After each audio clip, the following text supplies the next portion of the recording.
Aloha and welcome to the Local My Life. Trying something a little different right now, mainly because I'm not sure if I'm going to have enough time to pull this together as a live. So I thought I'd record it and be able to upload it later and hopefully sit in the premiere chat with you guys and at least discuss the case with you guys in chat. So we'll see how that goes. However, I did want to get to everyone as soon as possible about this case. You may remember I'd say it was about 2 weeks ago, during one of the mental health lives that I did, I had Sleuth Mom up on panel, and we talked about a daycare incident that had recently happened in Mississippi. It was an area called Hamilton, Mississippi, and at this daycare, which was called Little Blessings Child Care and Learning Center, a bunch of teachers decided to come together, and let me pull up some of these pictures to remind y'all, came together to scare a bunch of children into behaving correctly.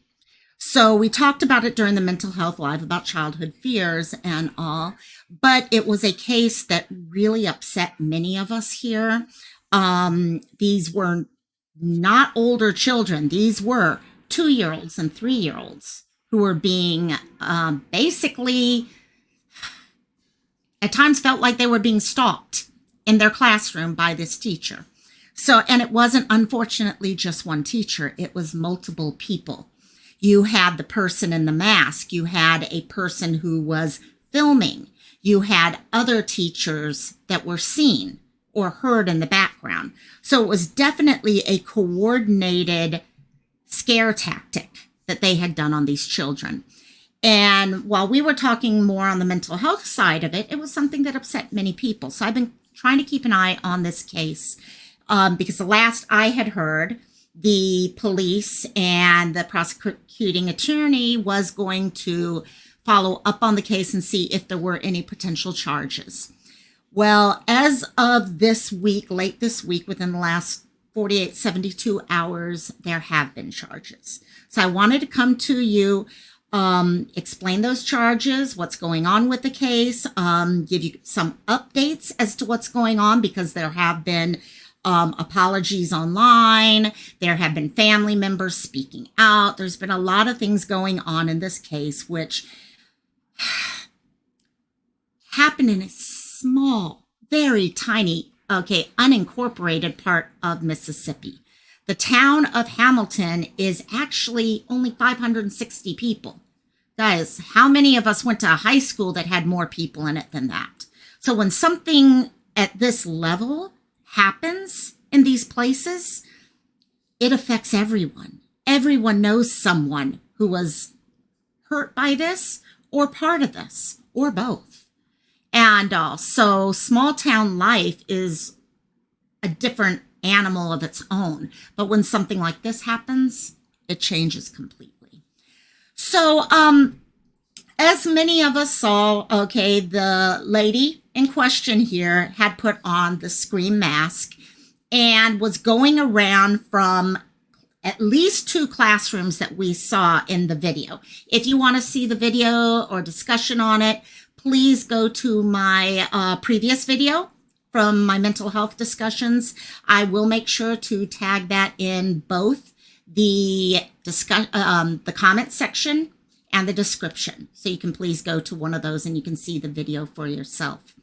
The mask, a lot of us were kind of like, oh, it's October, they're scaring the kids and all that, and thinking it came from that point of view, oh, they just wanted to laugh type thing. But as you look at it closer, you start realizing very quickly, no, it wasn't about laughs only. Yes, I suspect laughs were very heavily involved in this, but a huge part of this was to scare children into behaving. When you see in a few minutes, the lady who was behind the mask herself speaking, she talks about how, well, yeah, the 2-year-olds weren't listening and the 3-year-olds weren't cleaning up, but that's normal for them because they're kids and stuff like that. So the teachers all decided to come together and let's scare them into doing this stuff. oh yeah, that makes total sense, but let's scare them into these things. So not only were the whole classroom affected by this, they were doing this during lunch, as you can see from the one picture. You had kids who were eating as they were being scared and literally jolting in their seats from fear as they were trying to swallow food.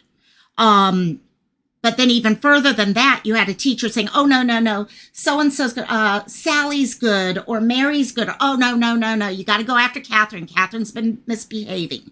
That's what we saw happening. Okay, specific children were being picked on for special treatment just to make sure they behaved. And we're going to talk later on where the lady behind the mask was talking about how, well, yeah, they were taught at the school not to use anything but positive reinforcement. I guess they didn't use timeout areas or anything like that. And definitely no corporal punishment. She'd never touched a child. Well, there's other ways to hurt and abuse a child. There are other ways to make a difference in a child's life that they'll never forget about. There are other ways to traumatize a child, okay, which we still have. Children in this classroom, parents have talked about, are still traumatized, still cannot sleep.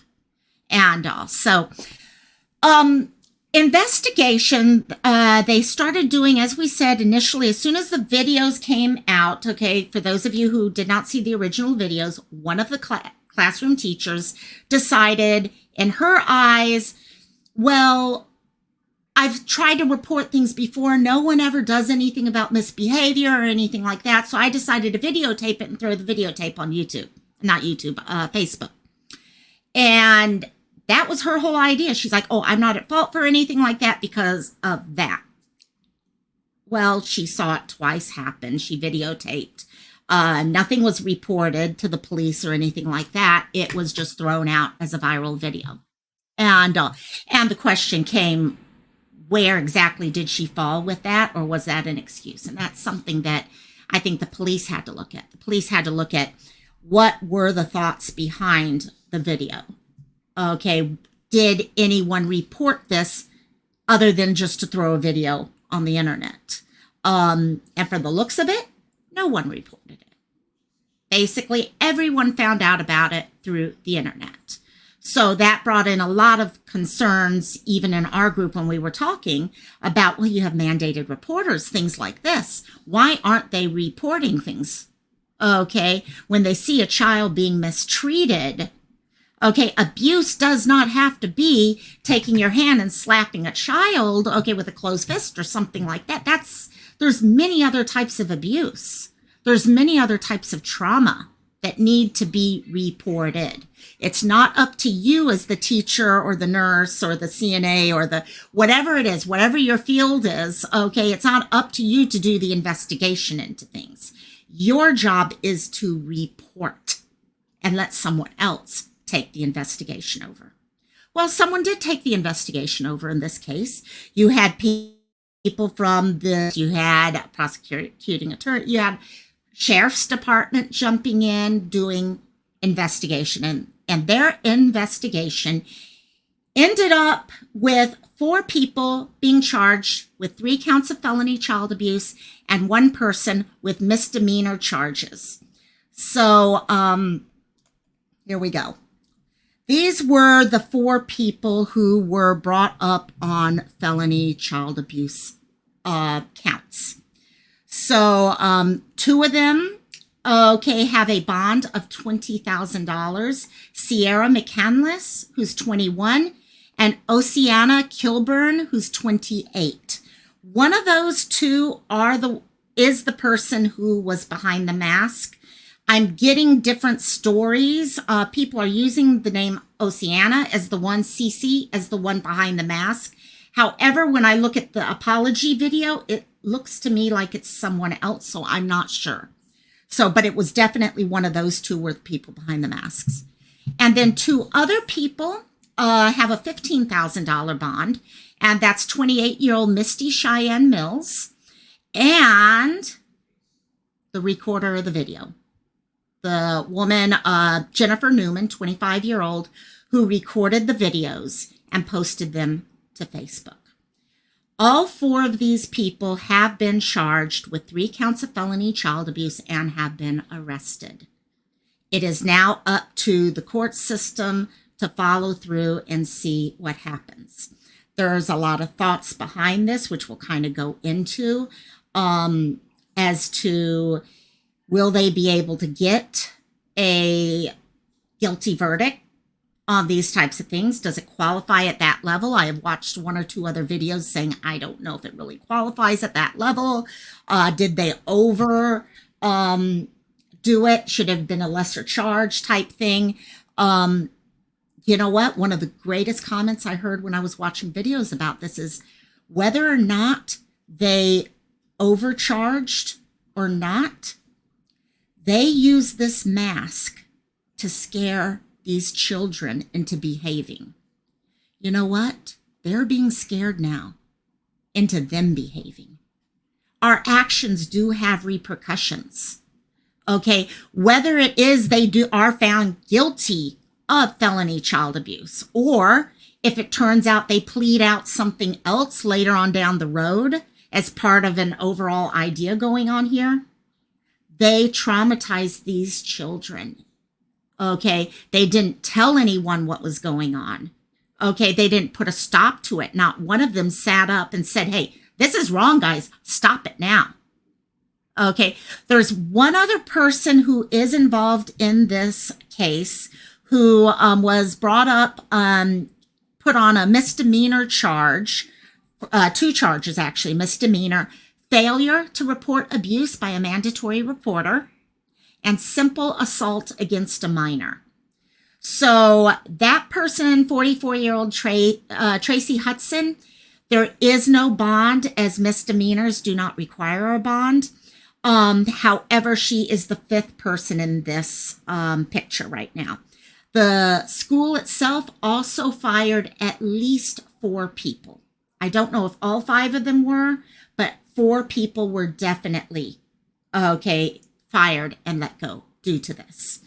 Like I said, there's going to be a lot of things. Okay, is this the right thing? Okay, to charge them on? Should it have been something a little lesser, felony child abuse, things like that? Did they plan things? Well, I can tell you, looking at the video, and I'm not going to show the whole video of the apology, but I'll mention it as we get closer to that. I don't honestly believe at least that person is as apologetic as they seem to be.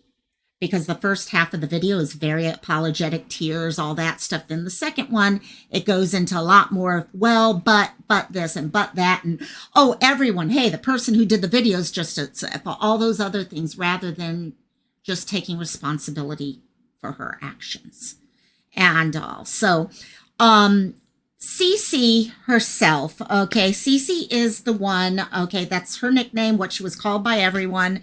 At the school and in her life, she is the one who was behind the mask. Now, let me pull this up. Okay, this is Cece. And I'm going to play about a 1-minute piece of this video. The video itself is over 9 minutes long. Apology. From what I understand, she had been at the daycare for 4 years. After the 4 years, here we go. After the 4 years, of course, this happened. She's no longer there. She originally recorded this apology video and had it posted to someone else's Facebook. She has shut down all of her social media after this thing happened. After that, other people have posted it. One of the parents of the children actually posted it and said, hey guys, you know what? It's not up to us to be coming down on this lady. It's up to law enforcement. Please stop. I suspect she was getting heavily harassed. I honestly do. And you know what? That's not our job as a public. It's not our job to harass these people. It's up to the police to do their job, to look into what happened. Okay, it's not up to us to be sending hate emails or to be yelling at their front door or any of these things. Okay, these people have not even been found guilty of anything. Okay, she has since. Do I agree with what she did? Oh, fuck no. I do not agree whatsoever. Okay, but there are lines that we should not be crossing. So I actually do give props to that family member whose child was terrorized by this person, but they have the ability to come out and say, you know, guys, please don't do this with her. Let police do what they're supposed to do. And also, she posted the video in that way. During this, like I said, 9+ minute video, okay, she talks about what happened. She mentions that originally this whole idea of the mask, what came about when she bought this mask because one of the other teachers is scared of stuff like this. And she wanted to scare the teacher. She also mentions the teacher knew about the mask, but she still was going to scare her about that. So there were some weird things there. But she had brought it in with the whole idea of scaring the teacher, not the kids or anything like that. And then all these other teachers supposedly came in and were like, oh, you know what? This might be a perfect way for us to get the kids to behave. You know, can we use your mask? We'll be the one in the mask and all. Well, she ended up being the one in the mask and went from classroom to classroom scaring the kids. She made the comment, I did not go in there at my own discretion, as in, I didn't go in there with the intention to literally traumatize those children. I expected them to react the way they reacted when I did it. That one sentence there shows me that she knew exactly what she was doing going in there. This whole apology shows me she knew what she was doing. They all knew what they were doing going into it. They went in with the express intent to scare these children. They just didn't take it seriously. They thought, oh, we're just scaring these kids. Anyone who's ever worked with children, no. Every child is different. What scares them? What doesn't scare them? Did they have trauma in their own past? Even as a teacher, they don't know if one of these children have a trauma issue in their own past that this could have kicked off and made even worse. Okay, so they just did this as I want a little laugh, and you know what? Maybe we could get the kids to pick up and start listening to us instead. Okay, her comment, the teachers asked me if I would do it or if they could use the mask to get their class to listen or clean up. I am not a child abuser.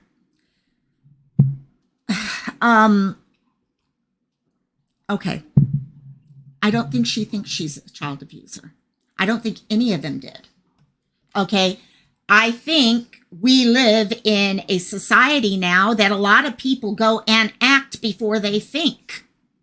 Look at what happens here on YouTube as it is. Okay, we have tons of people who act based off of a gut feeling, or not a gut feeling, but this feeling like, oh, this sounds like it could be fun. Let's just do that. And they don't step back. Think it through. Think out your actions before you actually take the step forward. Because I guarantee you, if any of these people had actually done that, they never would have done this. I do give them that. I do give them that. Many of them had been at this school for this quite a few years. And from everything that I see, the owner of the school really cared. Okay, parents are like, no, we've had no problem with, okay, the owner. She's been amazing. She cares about our kids, things like that. Okay, I think they did care about these kids. As she says in part of the video, she says that she's known these kids since they were born. Okay, they start off in the baby room, then they graduate to the 1-year-old room, which was her area. She was part of the 1-year-old room. Okay, then they move on to the 2- and 3-year-old room. So she'd known many of these kids since they were babies. Okay, that's where it gets, I don't think, and I may be wrong about this. I don't know them. I can't answer this question for them. Only they can. And the people who know them can. But I think a lot of times people just don't think about what their action might do to other people. They're more focused on what that action might do for them. It's going to make them laugh. I won't have to get so frustrated at the kids not cleaning up. They're looking at it from that level. They're not looking at it from the point of view that a 2-year-old or a 3-year-old is going to be scared to death of this thing forever, may not sleep for weeks afterwards for more than a couple minutes here or there. Okay, they may not have thought that while that child was eating lunch, they could have choked. Okay, they're not thinking this way. And that's what more and more of us have to start doing. Because that gut thought of hers, that real quick idea of hers, is going to most likely lead them into jail. Okay, every one of them have now stepped over a line because they did not step back and look for the line first. So, want to play about 1 minute of this video. So let me see here. So this is the actual apology portion of it. The whole thing has apology back and forth, but this is where she pretty much can narrow it down to a 1 minute time frame. If anyone is interested at a later date, we can go through this whole video on a full force live. Just let me know. Type it up in the comments so that I can make sure to set something up and we can discuss it a little further if there's interest out there. So here we go. You know, what you guys didn't see was after I had left the room, I took it off and I came back into the classroom and I was like, you know, they call me Cece. Well, they call me Cece. I said, Cece got the monster, you know, monster. It's not coming back, you know, whatever I said. I don't remember my exact words. And that part, before I go on, I do want to stop every couple minutes in this, but I believe her in this. I believe they thought that was all they needed to do. Is, okay, if they just finish it at the end, then the kids will know that it was a joke or something like that. It's kind of like during the live when we initially talked about this. Okay, another person in chat. Oh my God, I'm sorry. But we were talking about how our own parents would scare us. Their dad used to wear a real scary mask. My dad used to wear a really scary mask. But what made the difference with me is, yeah, it scared the shit out of me. But what he would do every single time, he didn't walk out the door, take off the mask and say, oh, I scared them away or anything, making me think that there's still a monster out there who could come back and get me. No, he took that mask off to show me the difference between fantasy and reality. Okay, he would take the mask off. He would let me wear the mask. He would put it back on and let me peek under it. He would do things like that to show me there was a difference between fantasy and reality. He did not walk out of the room, like I said, and take it off and come back in and say, oh, guess what? Oh, Loco just scared all the monsters away. I'm the big hero and I scared them all away and also you're okay for now. And the kid in the back of their head is thinking, yeah, but they're going to come back tonight. They came back and they came and they grabbed me and they ran me around the room and all, and they're going to come back to me tonight. So see, that's where they're not thinking. Okay, that does not change what they did to the child. And that's the one thing I'm going to ask you to listen to as we're going through this. When do you see her acknowledge that she scared these kids to death? And she is apologetic for that, for the trauma. Okay, here we go. You know, and they would hug me. And, you know, I've known those kids their whole lives, as long as they've been there. If they started in the baby room, they made it to my room, and then the 2-year-old room, and then the 3-year-old room. But, I'm truly sorry to the whole Hamilton community. This has been really, really hard.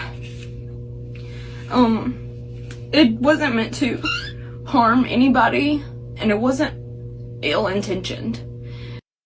And that is where things change. Okay, from that point on, the tone of the apology turns more into looking for reasons behind the behavior. Okay, up to that point, it is more or less apology, trying to explain, but also apologizing, okay, that type of thing. But from that point on, it truly becomes trying to explain everything away. Okay, my first question is what I find very interesting in this is she says, I apologize to the whole Hamilton community. She didn't do this to the whole Hamilton community.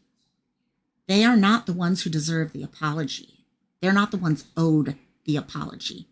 The people who are owed the apology are those little kids. That's who she should be apologizing to. The parents.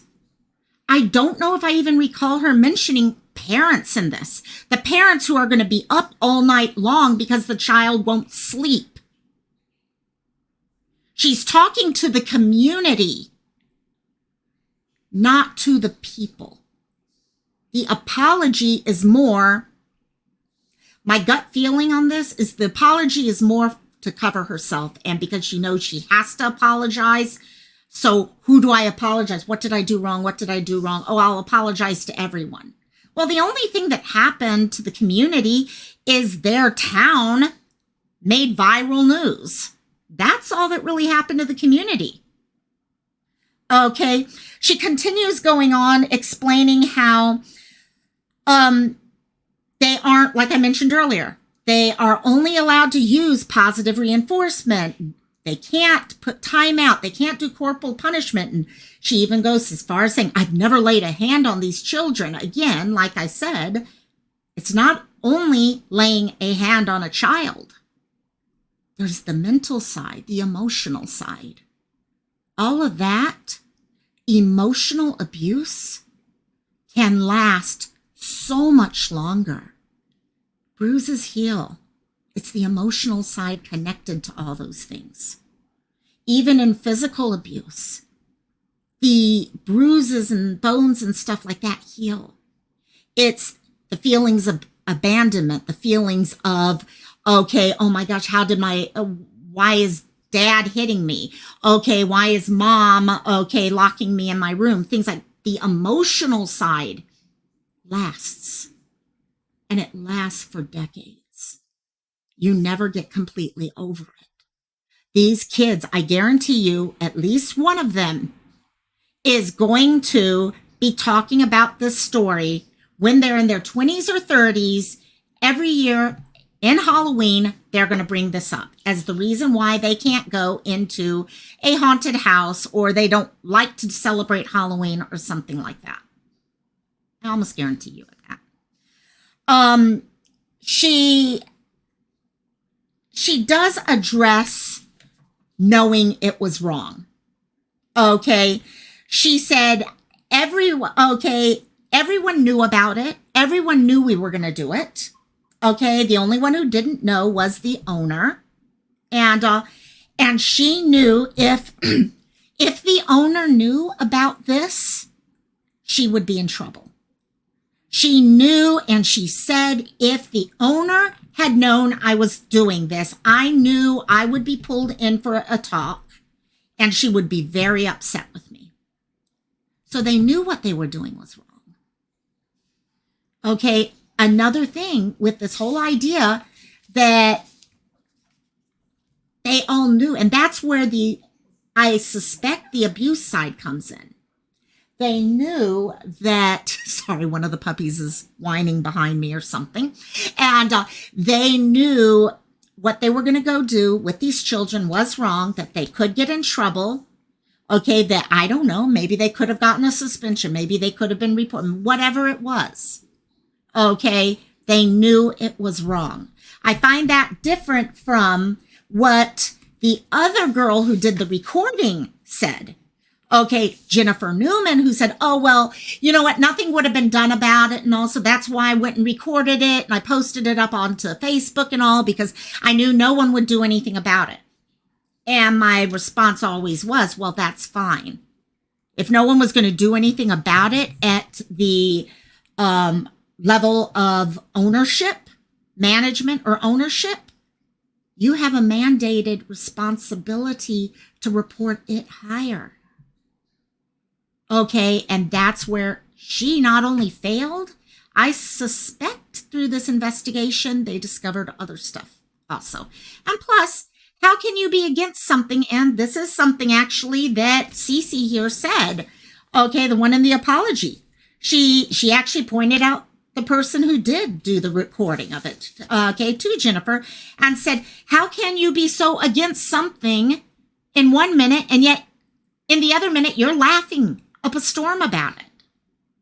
Okay, actions show a lot. And so investigation. All of us, when we first heard this, we got irate. We were upset. We're like, what are they going to do about it? Will something be done about it? And yeah, lots was. They started doing investigations within almost a day. Okay, the school was temporarily closed. 4 people were fired. At least 4 people were fired. According to Monroe County Sheriff Kevin Crook, he's the one who has done most of the discussion about this, has talked about the investigation and all. He said, quote, they can't use corporal punishment. So we think they were using the mask to try to scare the kids into doing what they were supposed to be doing. That's what it comes down to. Okay, they were using a situation of a scary mask to scare children into behaving and doing what they were supposed to be doing. No different than a parent who is abusive to a child and says, if you don't go get in there and clean your room, I'm going to, you know where I'm going with that. No different. The only difference is they used a scary mask to play that game with the child. And from there, the sheriff's office, the county prosecuting attorney, and the district attorney, after the investigation, came together with all the information and sat down with the parents involved in these cases. So all the children's parents came together with them and they started meeting with them, explaining what their investigation came up with and trying to get an idea, okay, where were the parents on this? Because we've even seen on Facebook, some of them were like, okay, yeah, they probably shouldn't have done it, but you know what? Kids get scared all the time watching TV or whatever like that. I've seen some interviews like that in this case. Okay, all the way to the other side of this is abuse, and if I had just 5 seconds with this person, they would not come out of the room. So we're seeing the whole gamut here. And as law enforcement, they had to figure out what needed to be done. So on Wednesday, this past Wednesday, October 19th, at least one set of parents of the children that you saw in the video signed a felony child abuse complaint. Now they're saying at least one. They're not telling us. It could be multiple. It could be just one. We know there's at least 3 counts for each person. So is that saying there's 3 different complaints? I don't know. That I do not know. The next day, Thursday, October 20th, a judge issued a warrant for the women's arrest. And all 5 were arrested. And then, as I explained, okay, we had bonds put into place for 4 of the 5. And the 5th one there's no bond required. Okay. And basically, at this point, it goes to grand jury. And they will make decisions as to what the next step is. So now the aftermath for the children, as we're starting to hear more and more, as this case has kind of unfolded in front of us. We're starting to hear more back from families and things like that. One of the parents, a mother of one of the 2-year-old boys that you actually see in the video, her name's Caitlin Johnson, has explained that it's not a joke, quote, "It's not a joke and it's nothing to laugh at." She explains that her little boy, her 2-year-old boy, is still showing signs of trauma. He has difficulty sleeping through the night. Okay, see, this is what people aren't realizing when they do things to scare a child that is not at that place in their maturity. Okay, it's like there's a reason, for example, if you look at movies, there's a reason why we have the rating system. Okay, you would not take a 5-year-old to see a rated R movie, most likely horror movie.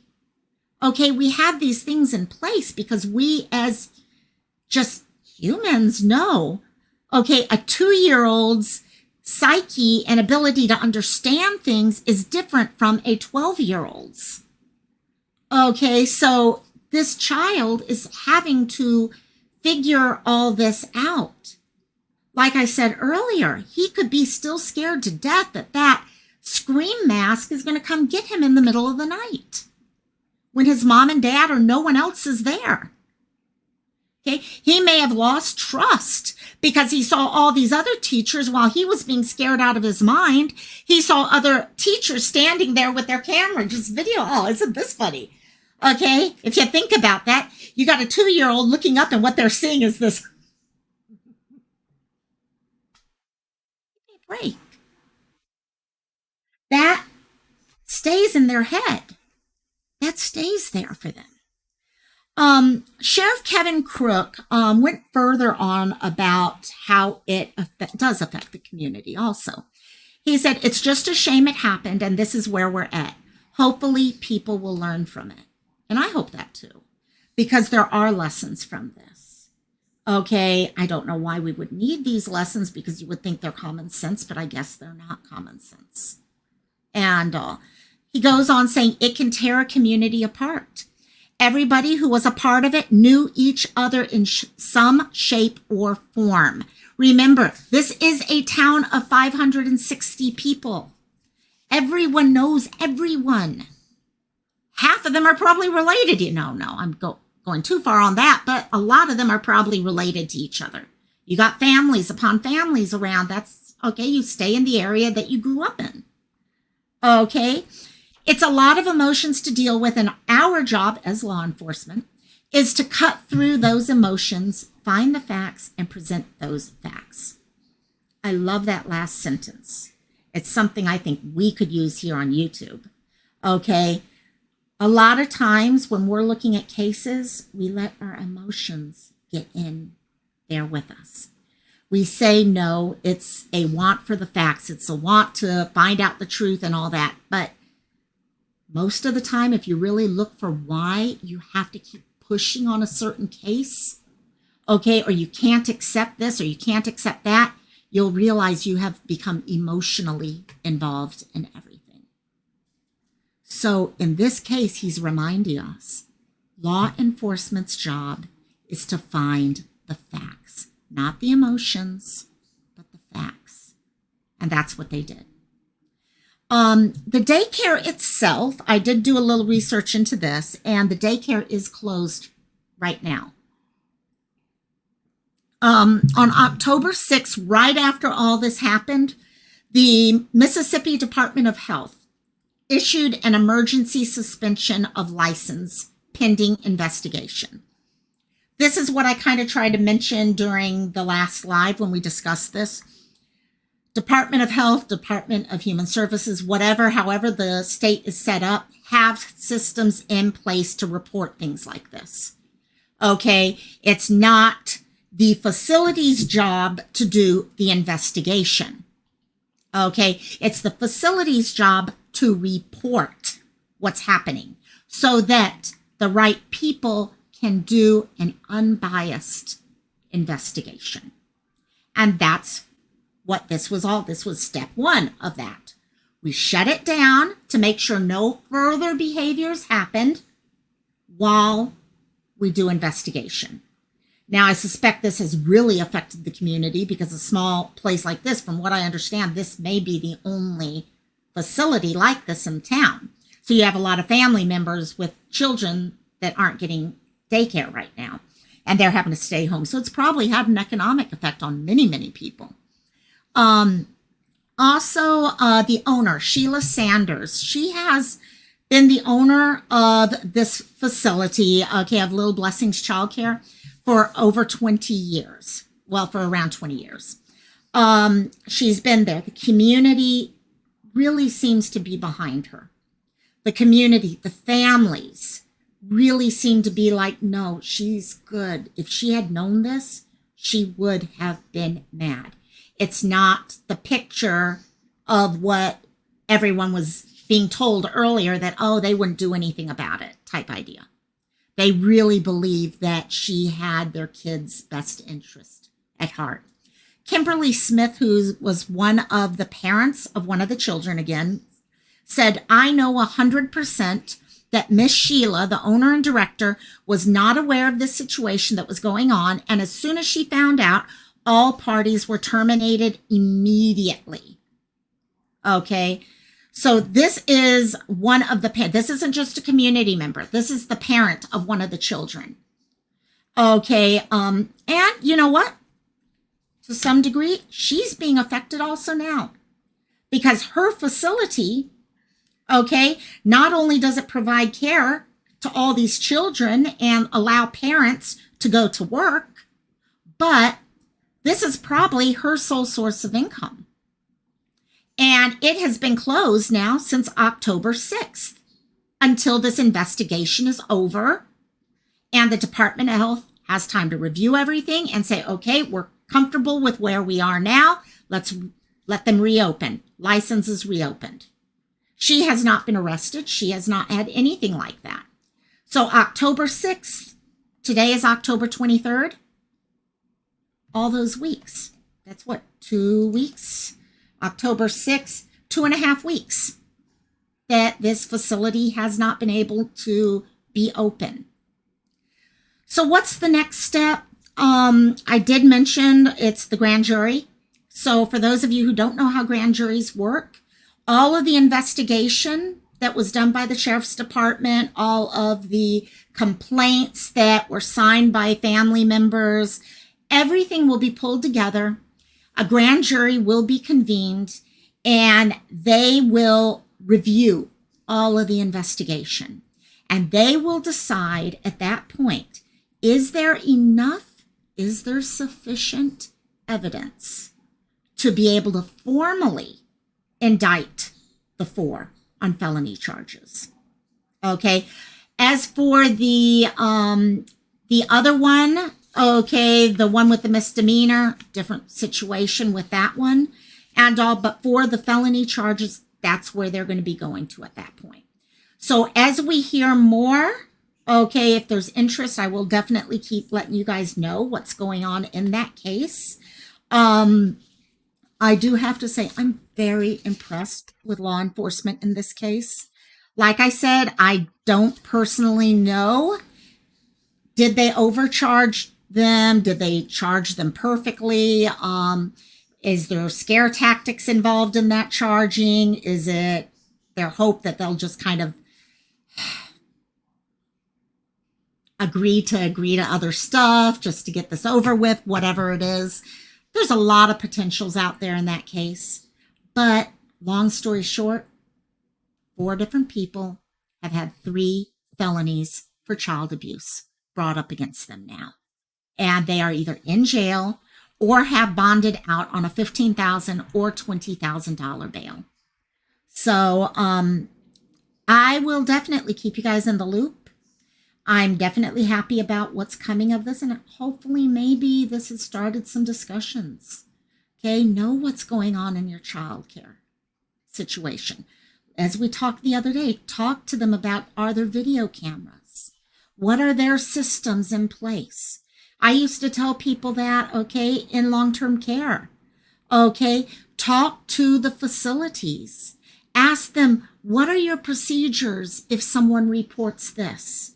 What are your education systems like to ensure people understand about abuse or about harassment or about rights?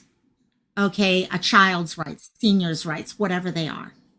Okay, you have that ability to do that.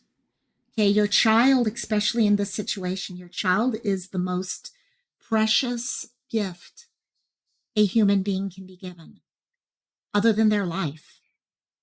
It's the most precious thing out there. Ask the questions, clarify, and make sure that it is the right place for you and your family. So I'll let you know what all I hear from on this. Thank you all so much for joining us. I can't believe I got through this whole live without a dog barking. They have been running around and one is sleeping right back there.